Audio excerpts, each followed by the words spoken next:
Em Hebreus capítulo 12, versículos 14 e 15, parece dizer que uma pessoa salva pode perder sua salvação se não perseverar até o fim. Vamos ler esses versículos para ver se realmente é isto que diz e vamos pensar um pouquinho sobre eles. Segui a paz com todos e a santificação, sem a qual ninguém verá o Senhor, tendo cuidado que ninguém se prive da graça de Deus.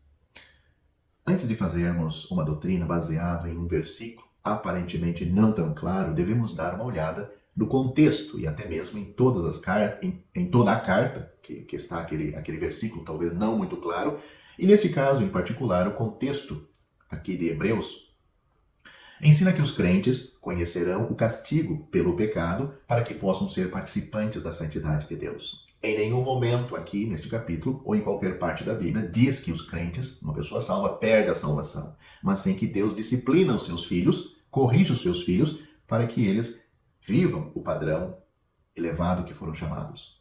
Deus continua sendo nosso Pai e devemos seguir a santidade que temos em Cristo. O pecado como um ato é profano, mas o crente não é uma pessoa profana.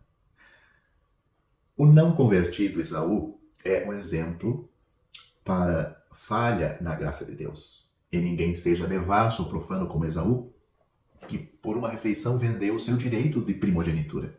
Porque bem sabeis que, querendo ele ainda depois herdar a bênção, foi rejeitado, porque não achou lugar de arrependimento, ainda que com lágrimas o buscou.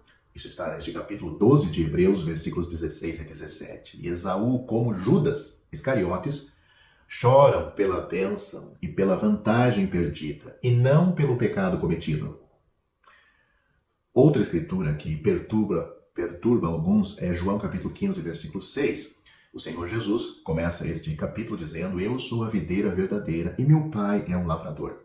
Toda a vara em mim que não dá fruto, atira, e limpa toda aquela que dá fruto, para que dê mais fruto. Vós já estáis limpos, pela palavra que vos tenho falado. Está em mim e eu em vós. Como a vara em si mesmo não pode dar fruto, se não estiver na videira, assim também vós, se não estiverdes em mim. Eu sou a videira, vós as varas. Quem está em mim e eu nele, esse dá muito fruto, porque sem mim nada podeis fazer.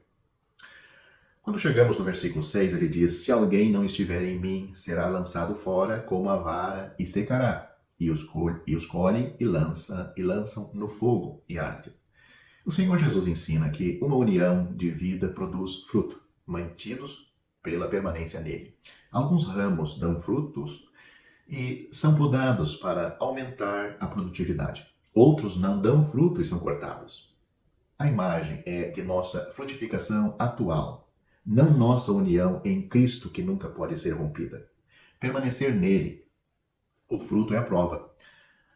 No assunto da nossa salvação, a Bíblia oferece versículos muito claros que garante como uma pessoa pode ser salva, a permanência da salvação, que não depende de nós, a nossa salvação, para sermos salvos, não depende de nós. Não é pelo nosso esforço, pelas nossas obras. A permanência de ser salvo também não depende de nós. Note, Efésios capítulo 2, versículos 8 e 9 diz: Porque pela graça sois salvos por meio da fé. E isto não vem de vós, é dom de Deus, não vem das obras, para que ninguém se glorie.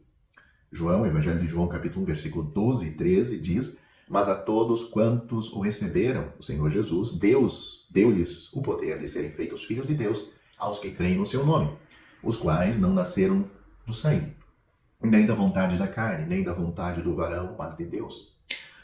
O ensino que exige comportamento para manter a união com Cristo é uma religião de obras e lança dúvidas sobre a obra todo suficiente de nosso grande Redentor.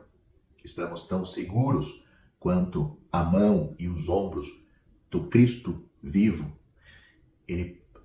do quanto o Cristo vivo pode nos dar. Ele é nosso precursor na presença de Deus no céu. Lucas capítulo 15, versículos 5 e 6 diz: E achando a ovelha perdida, a põe sobre os seus ombros, jubiloso, e a leva para casa.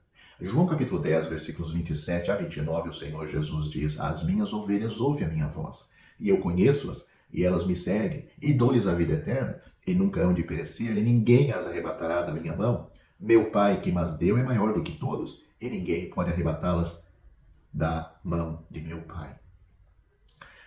O crente que perde a salvação é o mesmo dizer que Cristo, no decorrer quando ele achou a ovelha, no decorrer da casa, ele deixou cair a ovelha.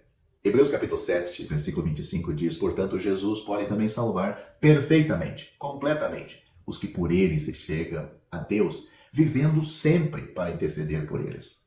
Paulo, escrevendo a Tito, um irmão na fé, disse como eles foram salvos e como eles permaneciam salvos, porque também nós éramos noutro tempo insensatos, desobedientes, extraviados, servindo a várias concupiscências e deleites, vivendo em malícia e inveja, odiosos, odiando-nos uns aos outros.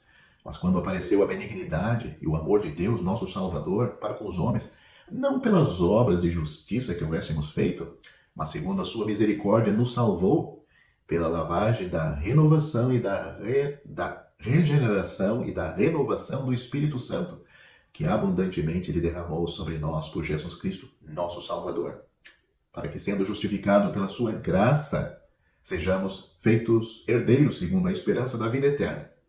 Fiel é a palavra, e isto quero que deveras afirmes, para que os que creem em Deus, procurem aplicar-se às boas obras. Tito capítulo 3, do versículo 3 ao 8. Note, Paulo primeiro ele destaca o que eles eram antes, como Deus os salvou na sua graça, e depois esses salvos vão aplicar-se às boas obras. Não é o inverso. A dúvida sobre a própria salvação surge avaliando-se a própria experiência, a profundidade da dor ou a força da fé no momento da profissão. Esse caráter de dúvida é auto-ocupação e produz maiores esforços de autoaperfeiçoamento ou o desespero de tentar analisar o raciocínio sem fim de uma carne inconversível. A carne do crente nunca vai se converter. A questão central é: Cristo satisfez a Deus por mim? Somente a palavra de Deus dá essa garantia. Afastar-se de si mesmo e voltar-se para a palavra de Deus leva a pessoa de volta ao dia da conversão e a segurança e a alegria são restauradas. Pelo menos para aqueles que já têm esse dia memorável, o dia da sua salvação, isto é uma maravilha. Se alguém percebe a convicção do pecado e o perigo do castigo eterno, é a voz de Deus em seu amor fiel para perturbar uma falsa paz. Encare esses fatos com honestidade diante de Deus e sua palavra. Não os acalme avaliando os padrões de sua vida ou expressões de tristeza pelo pecado.